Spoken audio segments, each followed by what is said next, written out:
I liked the Vigors the most. Vigors are pretty sweet. What was your favorite? Hands down, Murder of Crows. That's amazing. I mean, you go like this, and tons of crows come out. Oh god, I'm dying! Kills I'm being pecked to everyone. death. Exactly. Yeah, flesh everywhere. Exactly. My favorite, I liked Undertow a lot. You throw it. Guys, I am so excited to get this Infinite review out.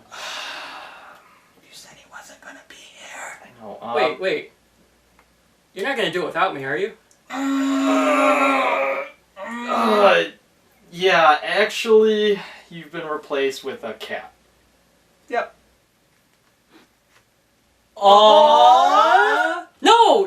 No! Well, Mitch, let me put it this way. Patrick, did you play and beat BioShock Infinite? Actually, you know what I think? I did. Zach. Did you beat BioShock Infinite? Yeah, actually I did. Twice. Yeah, I didn't beat it. So what? The cat didn't beat it? Yeah, actually he did. I can't believe the cat can even do that. You guys are assholes. That's not even him. Like, I bought it, and then it just started doing that. That's awesome. You didn't have to train I was it. like playing a game, whatever, Right. and he's like, meow, meow, meow, which translates, can I play this video game? And then I was like...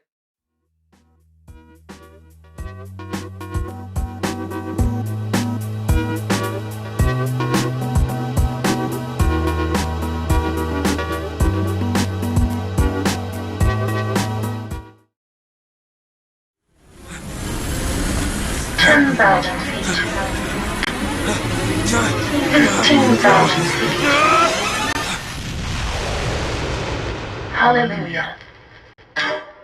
Welcome to Columbia.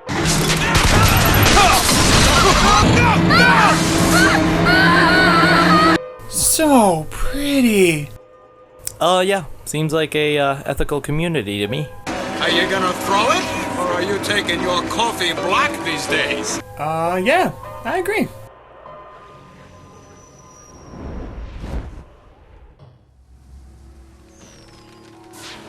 BioShock Infinite is a beautifully stylized world full of steampunk attributes and patriotic themes.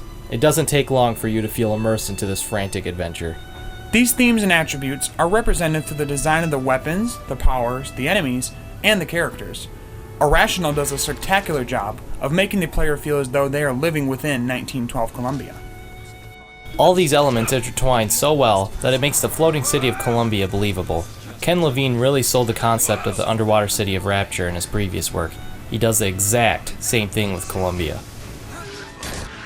I was truly captivated by the overall style of Infinite, which lends most of its strengths to the well-composed music and well-written storyline.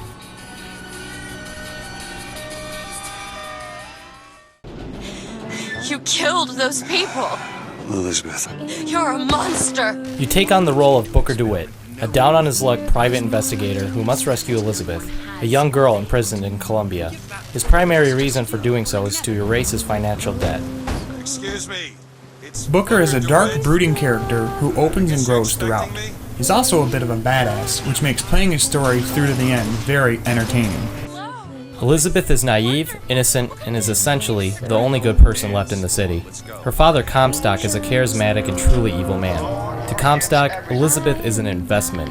Losing her would mean losing his prophetic image. This is the reason behind the creation of the mechanical menace known as Songbird. His sole purpose is to keep Elizabeth locked away from anyone that dares to take her. Elizabeth and Songbird share an eerily similar relationship to that of the Big Daddies and Little Sisters from previous games. For those who are familiar with Ken Levine's previous work, we all know there's usually a hint of a possible twist. Constantly, I found myself asking, when is it going to happen? And it's not so much when it happens, but what will happen that will truly astonish you. Infinite covers such topics as racism and industrialism taken to the extreme. These are represented by the Vox Populi rebel group and the inventor, Jeremiah Fink. The overall storyline is Infinite's true strength. I felt encouraged to play it through to the end, and was not at all disappointed. Heads.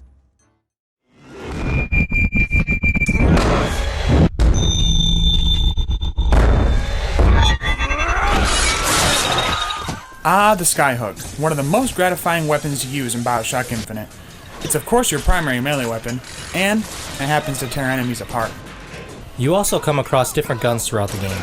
They range from pistols to machine guns, and others such as the RPG and hand cannon. You encounter more guns as you progress, and they all feel great to use. The Vigors are the different abilities you receive throughout the game. They come in the form of tonic bottles and range from your average fire and lightning abilities to some very interesting ones that I haven't seen in many other games. The more creative ones include Undertow, Bucking Bronco, and my personal favorite, Murder of Crows. Not only is Elizabeth crucial to the storyline, she's also quite helpful during the many gameplay sequences. During combat, she will scour the battlefield for supplies. She can also open tears to bring through weapons and other useful items. She can even open tears for cover. Elizabeth has the added ability to open locked doors, which lead to many of the game's collectibles, such as infusions, voxophones, and gear. Are yours. Infinite's enemy AI is... oh... well... okay. Alright, bye. Honestly, that was the only glitch I encountered. With all jokes aside, the AI is awesome. The gameplay is very adrenaline pumping and keeps you glued to your controller. The vigors, weapons, and tears are very fun to use during combat and can be combined with each other for very entertaining results.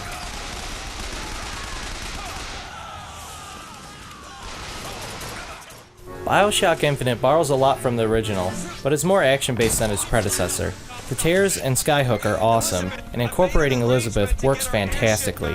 Elizabeth's AI could have been frustrating, but instead is a saving grace. While these things are true, I felt as though the game could have gone farther in terms of overall design when compared to the rest of the franchise.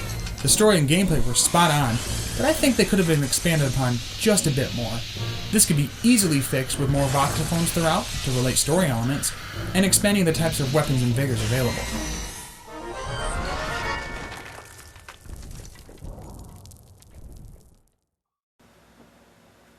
So, BioShock Infinite. Awesome. What do you think, dude? Well, I have to agree with you. I mean, it's probably one of my favorite games of this console It's generation. totally my favorite. Even as I was reviewing this, I was like, you know what? I think I'm going to go play it. Again. Yeah, you just want to play it multiple times. I mean, it's start to finish really well done. Really keeps you playing all the way through. You never want to put it down. And it lives up to the hype, which is saying a lot for today's industry. It really is. It made a couple changes, delayed a couple times, but whatever. One thing I could say, though, is that the Vigors are kind of copy and paste. Like in the first one, it was Swarm of Bees, and now it's Murder of Crows. They're very similar. It's like, in the first one, they're like, hey, let's have this trick where you can throw out bees. And then this one, it's like, let's do that. Place them with crows. But ravens. that totally genius. Yeah, I mean... A lot of thinking into that one. I guess, Ken Levine was just like, hey, if it's not broken, don't fix it. Leave it like it is. It's strong, it's good like it is. I loved it, so I feel like we here at the show really agree that we're going to give BioShock Infinite a 4.5 out of 5. 4.5 out of 5. That's pretty good. I mean why not? Mitch. I beat it.